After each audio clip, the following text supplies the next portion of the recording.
దేశ రాజధాని ఢిల్లీ ముఖ్యమంత్రిగా బీజేపీ తొలిసారి ఎమ్మెల్యే రేఖా గుప్తా ప్రమాణ స్వీకారం చేశారు. ఢిల్లీ లెఫ్టినెంట్ గవర్నర్ వీకే సక్సేనా ఆమె చేత ప్రమాణ స్వీకారం చేయించారు. 6 కేబినెట్ మంత్రులు పర్వేజ్ సాహిబ్ సింగ్, ఆశిష్ సూద్, మంజీందర్ సింగ్ సిర్సా, రవీందర్ ఇంద్రరాజ్ సింగ్, కపిల్ మిశ్రా, పంకజ్ కుమార్ సింగ్లు కూడా కార్యక్రమంలో భాగంగా ప్రమాణ స్వీకారం చేశారు. मैं रेखा गुप्ता ईश्वर की शपथ लेती हूं कि मैं विधि द्वारा स्थापित भारत के संविधान के प्रति सच्ची श्रद्धा और निष्ठा रखूंगी। मैं भारत की प्रभुता और अखंडता अक्षुण्ण रखूंगी। मैं मुख्यमंत्री के रूप में अपने कर्तव्यों का श्रद्धापूर्वक और शुद्ध अंतःकरण से निर्वहन करूंगी तथा मैं भय या पक्षपात, अनुराग या द्वेष के बिना सभी प्रकार के लोगों के प्रति संविधान और विधि के अनुसार न्याय करूंगी।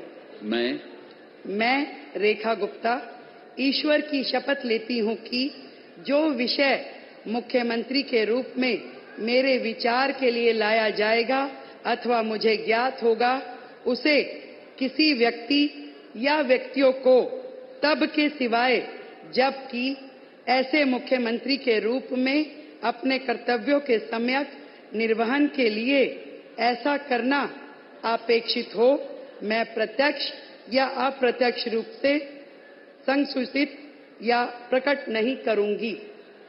ఢిల్లీలో జరిగిన బీజేపీ శాసనసభాపక్ష సమావేశంలో ఆమె బీజేపీ శాసనసభాపక్ష నేతగా ఎన్నికయ్యారు. అనంతరం ఆమె రాజ్నివాస్లో లెఫ్టినెంట్ గవర్నర్ వీకే సక్సేనాను కలుసుకుని కొత్త ప్రభుత్వాన్ని ఏర్పాటు చేయడానికి అనుమతి కోరారు. సుష్మా స్వరాజ్, షీలా దీక్షిత్, అతిషి తర్వాత 4వ మహిళా ముఖ్యమంత్రిగాను, అలాగే ఢిల్లీకి 2వ మహిళా బీజేపీ ముఖ్యమంత్రిగాను రేఖా గుప్తా నిలిచారు.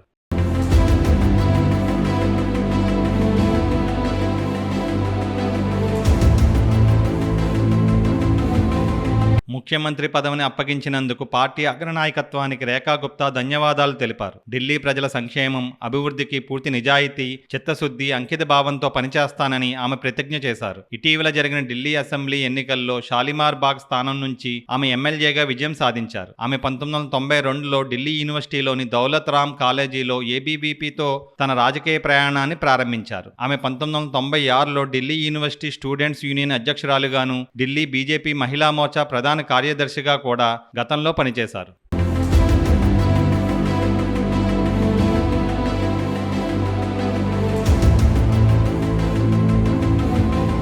కాగా ఈ ప్రమాణ స్వీకార కార్యక్రమానికి ప్రధాని మోదీ, హోంమంత్రి అమిత్ షా, రక్షణ మంత్రి రాజ్నాథ్ సింగ్ సహా పలువురు కేంద్ర మంత్రులు, CM Chandrababu, deputy CM Pawan Kalyan, BJP, Janasena, Telugu Desam party నేతలు పెద్ద సంఖ్యలో పాల్గొన్నారు.